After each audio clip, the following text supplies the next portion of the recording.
Ellen, thank you so much for joining us. This interview is part of a special series sponsored by the Center for Combat Research, focusing on military medical research, innovation, and healthcare. Okay. So you are here as our valued guest, and Ian Eisenhauer is my co-host. Tell us a little bit about your journey and what you think is most exciting. Well, I started off as a management intern in the federal government. It was back in the early 70s, and they wanted young, aggressive, intelligent people to contribute to the federal government to make a difference on behalf of, the services that the federal government needed to provide. So I was recruited right out of school, and I learned quite a bit about business rules, about structure and authority and accountability. I learned about budgets, which I never had to keep to. So at a very young age, I learned the bureaucratic framework of the executive branch through about 6 different agencies as part of an intern program. So I didn't stay long enough to get bottled down in it, but enough to learn it to know, oh, that's how it works. So that's how I started. And I ended up working in the Department of Defense and served as a management analyst. And that required me to do assessments of programs that were not performing well. So I effectively became the fixer, right? Oh, well, this is the challenge, this is the root cause. Work with members of Congress to try to figure out, well, what was their problem with it? How did they want to see it go forward? Talk to the existing leaders, do all of those kinds of things to try to understand, how programs that are serving the public really end up serving the public. So I learned that, did that for about 10 years. Then I got involved in the Department of Defense's readiness programs. Started with the National Guard and Reserve, was the policy person for readiness, trying to make sure that they, as individuals, were medically ready to deploy if needed, and to be equipped with the right equipment. And the Army, Navy, and Air Force all had different sort of commitments to how much they did that. And so there was a wide difference between, at that time, and this was in the early 80s and late 80s, where the reserve components didn't get the resources that they needed to really be ready. In the 90s, that changed, and I did that for a long time. Remember when the anthrax attacks in Washington occurred? Well, I happened to be, at the time, I had risen up through the ranks, doing my due diligence and duties. And I was the person responsible for advising the Secretary of Defense, then Secretary Cohen, on military assistance to civil authorities. So this is the emergency response capability of the Department of Defense to, when asked, forms teams and goes to the sites to participate in the national military response. Through that, I learned about the silos that exist in federal, state, and local assets and how they don't communicate with each other. And so it became very important to try to understand how to get them into exercise programs. And do you remember when the Department of Homeland Security was first formed after 9/11, the responsibility for training 157 metropolitan statistical areas in weapons of mass destruction preparedness, anti-terrorism kinds of training. So like if you had a nuclear or chemical or a biological attack or things like that in the United States, then the EMSs and the hospitals and the fire departments and the police all had a clear understanding of what could happen, and they were leveraging the resources of the Department of Defense, who had been training their assets to do that in a work-type environment. So there was a lot of sharing, and I was the focal point for making those things happen. So that was very interesting. It ended up being, for some reason, the Justice Department ended up being in charge of that whole thing. That was, it was a female head of the Justice Department whose name I cannot remember now. But anyway, it was under the Clinton administration. So we got those training things done, and I learned about state and local challenges, how to work together, and what could help them unify and communicate in an emergency, because all plans that you make are always a good start, but in reality, you know, you have to plan, and you have to work together, and you have to know how you have to work, not only within your local and your area, but the region. I mean, how you support your neighboring states and so forth, so with all these agreements and other kinds of things. So we got involved in a lot of that. Was that a main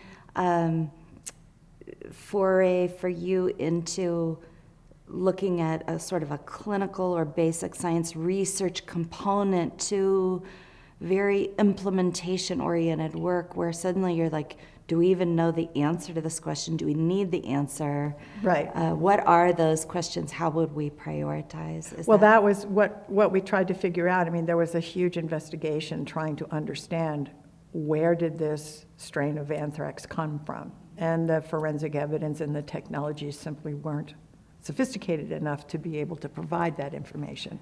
But it got me exposed to the U.S. Army's, you know, Fort Detrick complex and the research programs that were going on there, the BSL-4, 3, all of the other programs there. And so I became the Department of Defense very senior executive level person working with the Surgeon General there to try to understand where the gaps in technology were, what kind of research we need to put on it, and then it was my job to find the money and make sure it got allocated. Pretty quickly after the anthrax events, money was appropriated to the department, and I was responsible for allocating that research to the Fort Detrick Research and Development Program. And at that time, Fort Detrick was the sort of the executive agent for doing those kinds of research programs. And they did it not only for the Army, but for the Navy and the Air Force as well.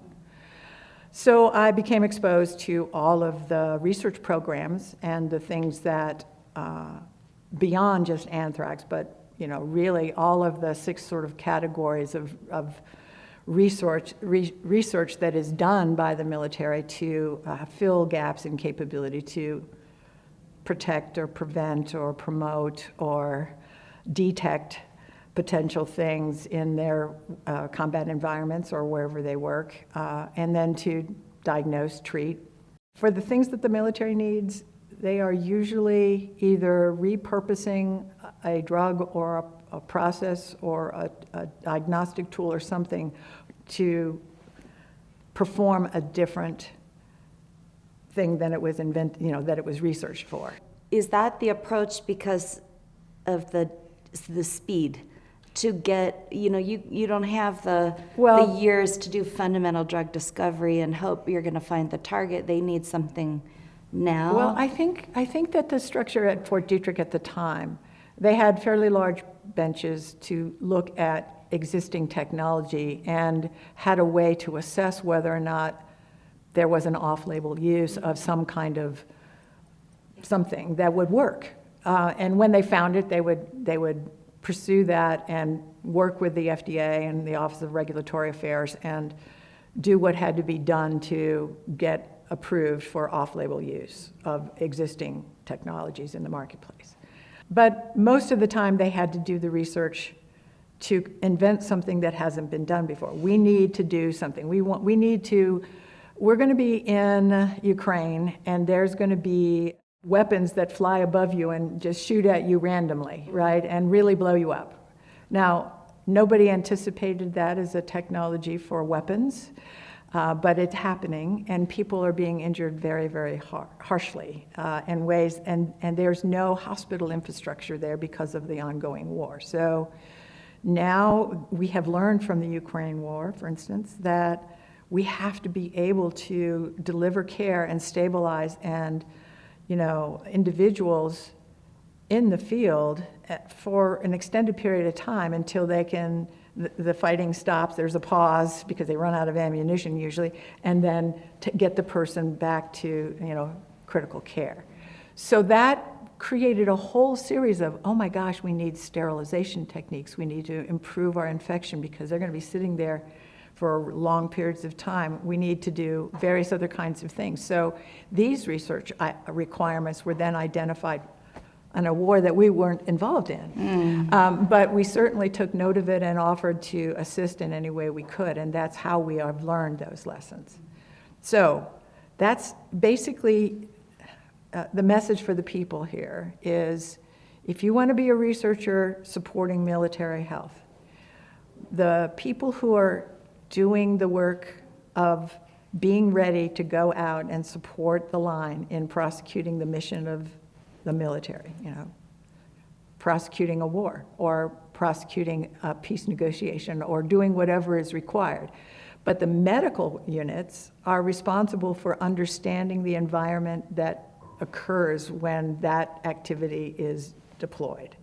And they have to know about the air, the soil, the water. They actually have to figure out, they are basically OSHA and FDA all in one because they have to certify and validate the sources of food. They have to have potable water. They have to create a city infrastructure in a combat environment to help the people that are there survive, stay fit, stay nutritionally, And so all of those things are things that people that live in the United States they take it for granted. It's part of the infrastructure we live in. I just moved into my neighborhood and all that stuff's taken care of, and the grocery store is just down the street, right? Well, can I ask a question? And you might have a reflection on this, Ian, because you've been part of either training exercises out and about in various environments, or you've been actually deployed at times. I would say, possibly back to Desert Storm, I think back to, the first TV coverage of some of the conflict, and you'd see the tent cities, and sort of, we have the technology to do this. To what extent do we just know how to do it, or is every application so unique, like thinking of Ukraine versus, Middle East, that we have to learn new things, answer new questions to respond in that moment? Well, I think for the researchers, it's important to understand the mission of the Department of Defense and how the Department of Defense evaluates threats to its force and how they overcome those threats to dominate their enemy in any location in the world. And so essentially they want air and ground superiority and even sea. And we probably have one of those in the future conflict. Right, if that. And so the idea there is, what is it that the planners that are the Department of Defense people trying to take the national defense strategy and translating that into a national military strategy? And that strategy says, well, we know the enemy, we know what they use what their methods and weapons and those kinds of things. Where are we vulnerable? Where are we not? How should we, what's our plan? We have statistics and information around the history of past conflicts and of conflicts of other people in the same region, around the types of injuries, the severity of the injuries. So we understand the nature of the weapons and how they inflict, pain and death upon the enemy targets. And so it's really important for researchers to understand what they think the problem is and where they don't think they have the capability based on the toolkit that is available today. And they try to define gaps. Oh, this, like what if they use an EMP? Is that going to have an effect? That's going to take all of our electronics out. What happens then? All of our medical devices don't work. So now how are we going to do that, right? How are we going to deliver care when we don't have all those cool tools that we have back in the United States? So does it all roads lead back to disaster preparedness? It's austere medicine. I mean, we've got very rural areas, we've got food deserts, we've got, a lot of opportunities to practice here. That's why I think there is a value in collaborating between civilian and military. It's always customized to the environment you're coming into. If you're going into the PAC rim, the food, the diseases, the kinds of things that you have to deal with, if you're a medical unit, you have to plan for all of the kinds of things that you rely on to conduct your work successfully. But you have to be able to have the modified versions of these kinds of things to be able to function in different kinds of operating environments. It has to be light because the uniforms and the protective gear that most of the folks wear when they're deployed in a combat environment, to protect them, it's heavy. They're carrying an extra 70 pounds or so. That on top of whatever you have to carry around in your doctor kit, if you don't have trucks or if you don't have access to that, you have to be able to lug it. So it sounds like you're quite practical about how this is going to go. That's what I was going to reflect on, was that this sounds very practical and solutions-based in terms of materials. I'd be curious to how some of your prior work, especially in the federal level and now as Stratitia, I don't know if I'm saying that correctly, so Stratitia, thank you, but how that work has helped you to build some of those partnerships that have really helped create the ability to make those types of products. Yeah, I was wandering through how I got to where I am, and I stopped at the whole Justice Department stuff, right? Well, after working with the Surgeons General, there was a change in administration from Clinton to Bush, I think, and I was asked to take over health operations policy in health affairs, which is an office of the Secretary, it's an advisor, principal advisor to the Secretary of Defense on health matters. Health operations is not delivering care in the hospitals here in the United States. It's delivering care in combat environments. So my job was to work with all the Surgeons General around what does the medical force need and what don't they have, and how do I get them the resources they need to succeed for the next war, right, at that time. So I got assigned to this with absolutely no background or experience. But I had been working little pieces and parts of it all through, and so I had the opportunity to, it's because I was a bureaucrat. I was a civilian bureaucrat who had learned all the ways to navigate the vines of bureaucracy. And I'd been working there a fairly long time, 20 years or so, and I knew where skeletons were buried, and I knew people on the Hill who had become very good friends over time. And I understood and worked for both red and blue leaders, and basically, at least at that time, the right thing to do was the right thing to do no matter what flavor you were, right? And so it was very comforting to go in and say, okay, you guys need to understand, I'm not a medical person, but I do know how to find and get money, and I do know the business rules of the Department of Defense, and I know very well what all the laws are about what you can and can't do with money, especially research money. So that's how I got that job. So the research and development portfolio was in my area of assignment, and that was well before we had any, we had a few little skirmishes here and there. What matters is that I was in a place where the services needed support to update their readiness. And so when I got there, it was like drinking through a fire hose. But the research and development portfolio was managed primarily by the Army at that time as an executive agent. And I knew that from the anthrax days. And I already knew the most of the leaders in the research program.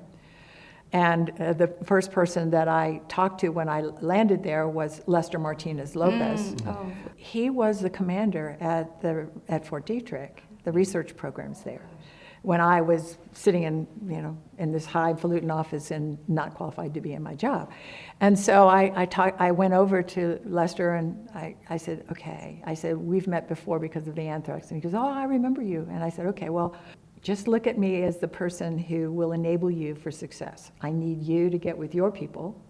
I need you to tell me what you need and tell me what will happen if we don't get it for you.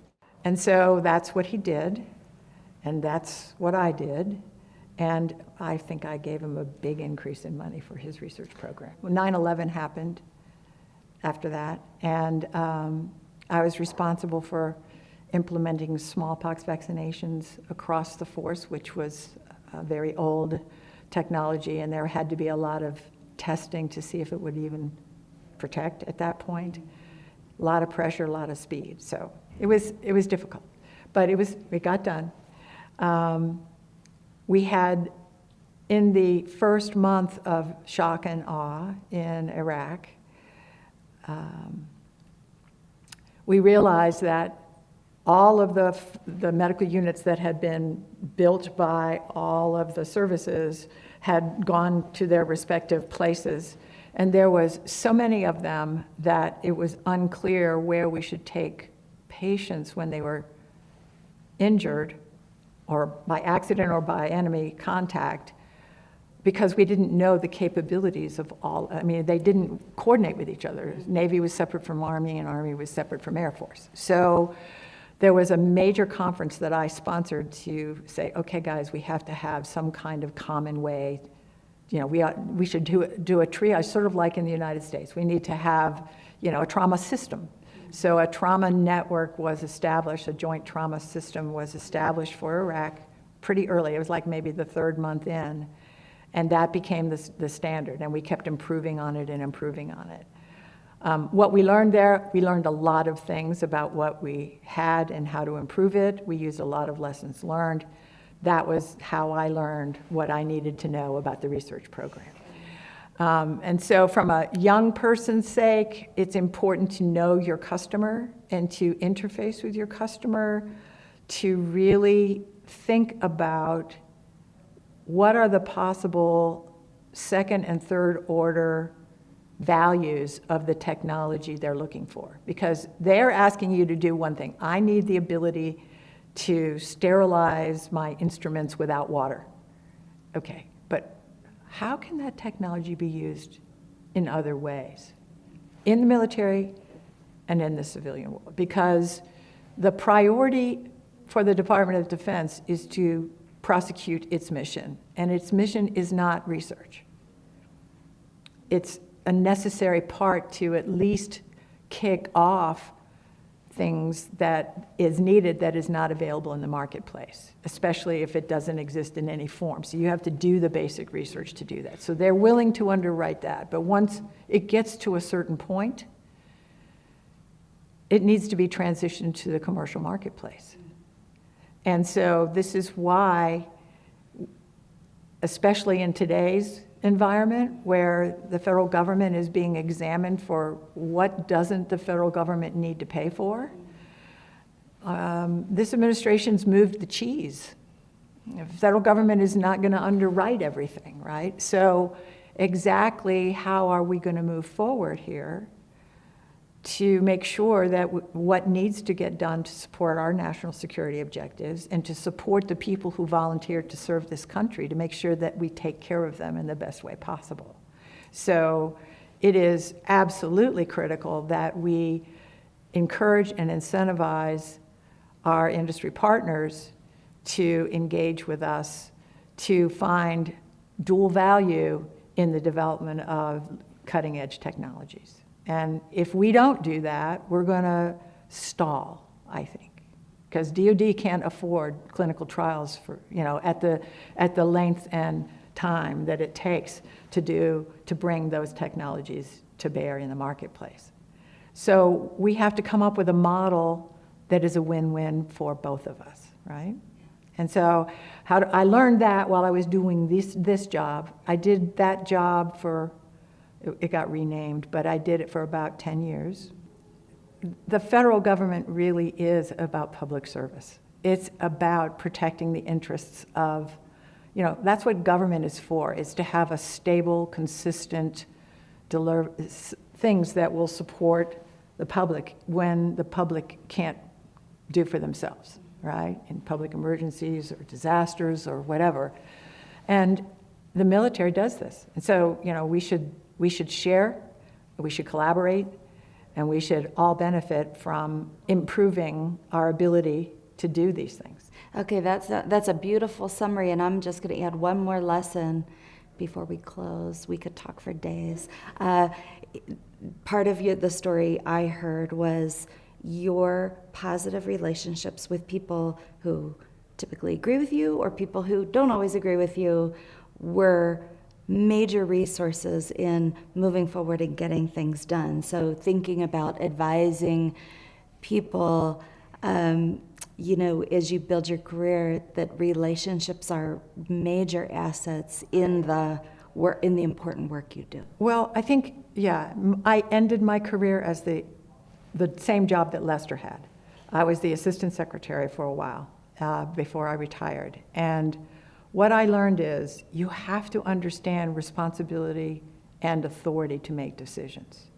And in a Department of Defense, as large as it is, the military departments were, for more than 50 years, the biggest gorillas.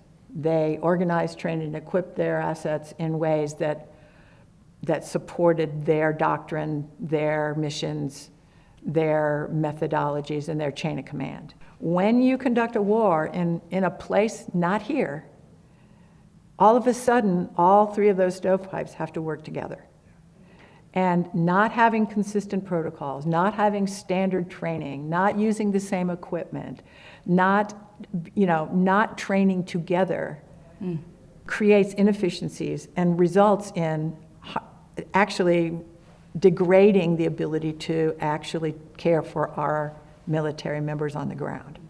So joint became more important when I was in that job for 10 years than anything else. And what is important is that people that have responsibility to move the ball need to understand responsibility and authority. The services believe that they're in charge of everything. And they would come to me and say, "Ma'am, you don't understand. This is our Title X responsibility to do this." And I would say, "I don't think you understand. Have you read the entire Title X? Because there's a role for me in there." "Oh, really? Yes. What's that?" I said, "Well, I'm the advisor to the secretary, and I also set policies and allocate funding. So you have a choice. It's my responsibility and authority to make those decisions. And I don't need your permission. I need your cooperation." So people who want to stop things will say, "You can't do that." You need to verify whether you can or you can't. And if you have authority, you should use it.